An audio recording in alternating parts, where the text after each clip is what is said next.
second factor to consider is also building good interpersonal relationship and communication with your children.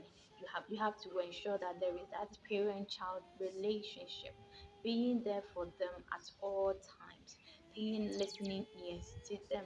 It's not all the time that you have to be busy doing other things. Sometimes when they want to spend time with you and talk to you, you have to give them that attention and pay particular attention to what they say to you, because in listening to them, that is when you can know what is happening in their life and you can guide them as to how they should go.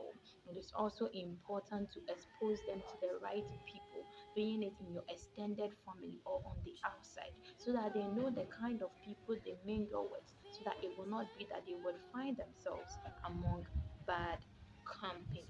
It is also important to teach them how to manage stress. Stress is part of everybody's life or our everyday living, and it is important how we adjust to these stresses.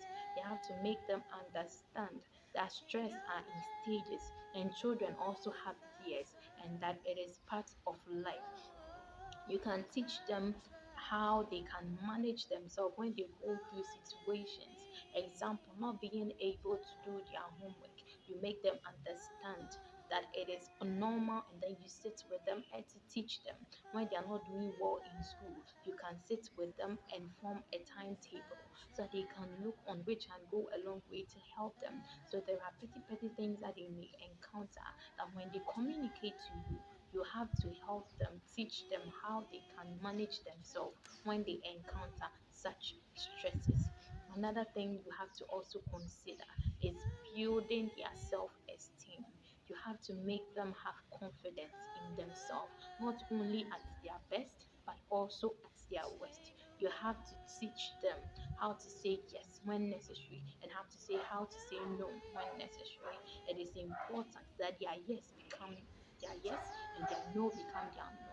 And not when their yes is no and no is yes. And since we, the parents, are their role model, we can teach them by practicing these things.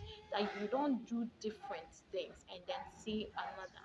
When you do the things you teach them, they would also learn, believing that that is the right thing to do, so that they do not get corrupted when they are exposed to the outside world. It is also important and necessary to spend time with your children.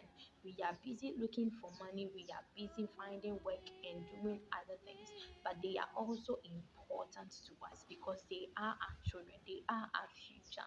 So it is important for you to find time to play with your children. There are physical and mental games. You can play some of these games with your children. Spend time with them. This will go a long way to build that kind of bond. Sometimes you can go on a picnic or have a family day out. It can be that you will just stay in the house with your children and then you spend quality time with them. It would go a long way shaping them mentally, and they would always come to you to confide in you and not go to other people. It is also important that we take good care of ourselves, because since we are their role model, whatever we do, they learn. So, how you handle situation, how you organize yourself, how you discipline yourself, your children also learn from them. So, it is very, very important how you handle situations around them, even how you handle your arguments that is between the parents. It is very, very vital, because the children would observe and they will learn. And you see that in later years they will start exhibiting some of these behaviors and characters. And if the wrong things are taught to them, they will learn them, and in the future you would see them exhibiting them. It is very, very important that we make our children a very vital aspect of our life, and that money does not become the only thing that we seek for, and will go a long way in improving our mental health. Thank you for your attention.